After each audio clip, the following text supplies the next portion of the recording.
সিমুইয়ের সাধারণত আমরা পায়েস খেয়েই অভ্যস্ত, কিন্তু আমি বলি কি, সিমুইকে শুধুমাত্র ডেজার্টে আটকে না রেখে একবার এই সিমুইয়ের উপমা করে দেখতে পারেন।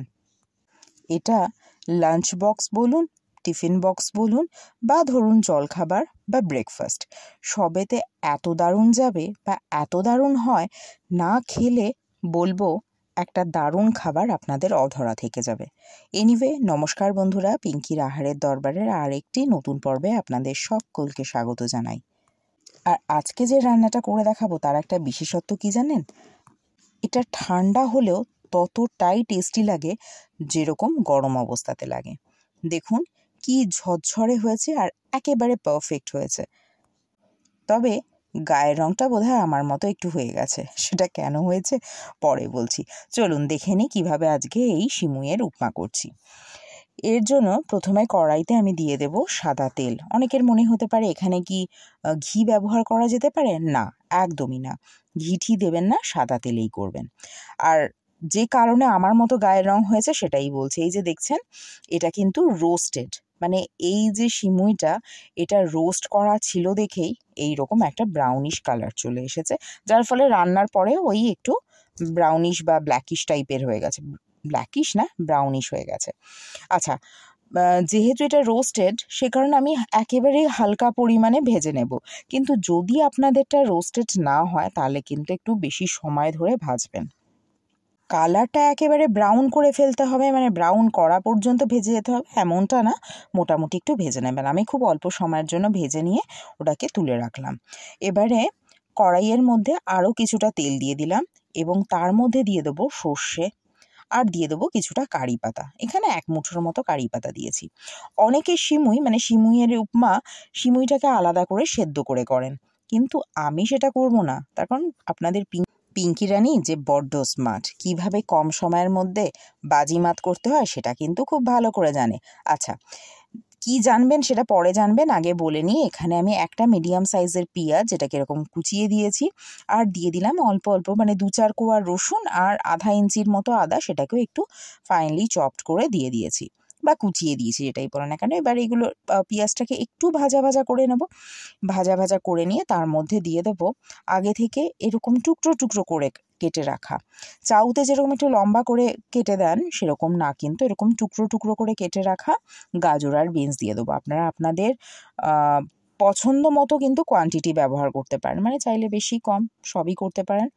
ও, আর আমি কতটা সিমুই দিয়েছি সেটা তো দেখালাম। 2 কাপের মতো সিমুই দিয়েছি, মানে ধরুন এখানে 200 গ্রামের মতো সিমুই ছিল।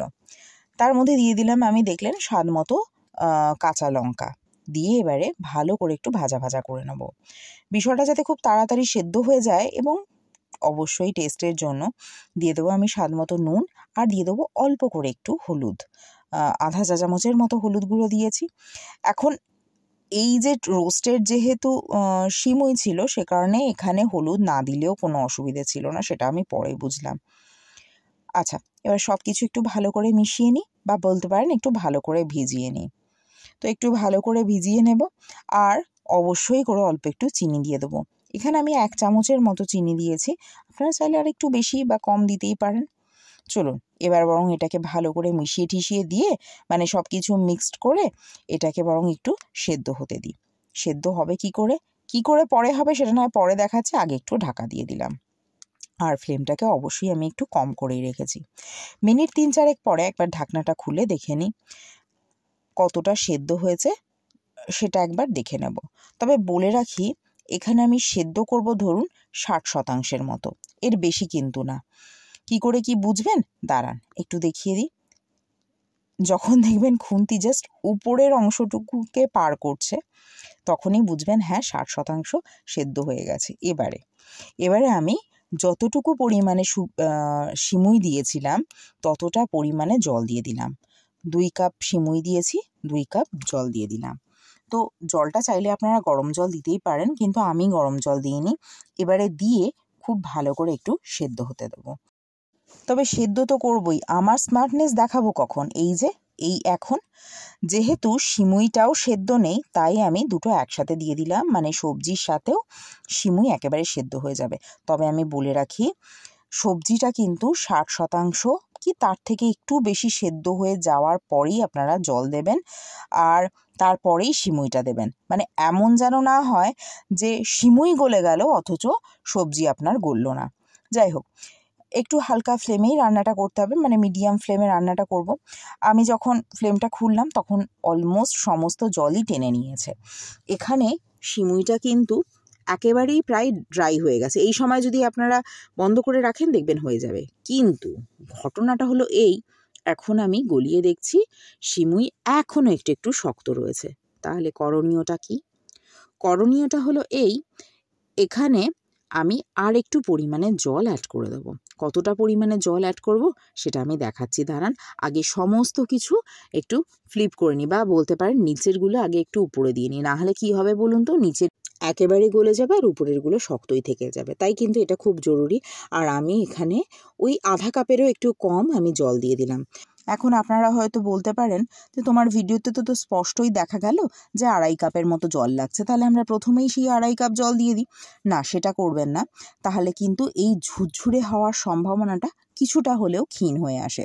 যাই হোক, এখানে কিন্তু আমার সেই জলটুকু, যেটুকু জল পরবর্তীতে অ্যাড করেছিলাম, সেটা দিয়ে অল্প একটু নাড়াচাড়া করে এবার একটু ঢেকে দেব। আর ফ্লেমটাকে অবশ্যই এখানে একেবারেই না হয় কম করে দেবেন। দিয়ে এবার মিনিট 2-3 অপেক্ষার পরে আমি এটা একটু ঢাকনাটা খুলে দিলাম। এই সময় দেখছি আমার এই সিমুই একেবারে পারফেক্টলি কুকড হয়ে গেছে, আর সবজিপাতি তো গলে গেছেই, আর বেশ ঝরঝরে হয়েছে। এবার এটাকে যত আপনি রেখে দেবেন দেখবেন একেবারে ঝরঝরে হয়ে গেছে। কিন্তু একইভাবে সিমুইও সুন্দরভাবে গলে গেছে, সবজিপাতি তো গলে গেছেই। তবে নামানোর আগে একটু যাতে টকটক লাগে সে কারণে ভিনেগার দিয়ে দেবো। বলে রাখি, আপনারা যদি চান এখানে কিন্তু লেবুর রসও ব্যবহার করতে পারেন। চলুন, আজকের আমার দারুণ স্বাদের এই সিমুইয়ের উপমা রেডি হয়ে গেছে, যেটা কিন্তু লাঞ্চ বক্স বলুন, টিফিন বলুন, ব্রেকফাস্ট, জলখাবার সবেতেই জমে যাবে। আর আজকের এই নতুন স্বাদের উপমাটা কেমন লাগলো অবশ্যই করে কিন্তু জানাবেন। যদি ভালো লেগে থাকে তাহলে একটা লাইক করতে ভুলবেন না। আর প্লিজ আমার চ্যানেলটিকে সাবস্ক্রাইব করুন এবং পাশে থাকা বেল আইকনে ক্লিক করুন, যাতে নোটিফিকেশনটা সবার আগে আপনার কাছে পৌঁছায়। আর যদি ফেসবুক থেকে দেখেন তাহলে একটা ফলো করে দেবেন। তাহলে আজকের মতো আসি, অন্য কোনো দিন অন্য কোনো রান্নাকে সঙ্গে নিয়ে আবার হাজির হব। ভালো থাকবেন। ভিডিওটি দেখার জন্য ধন্যবাদ।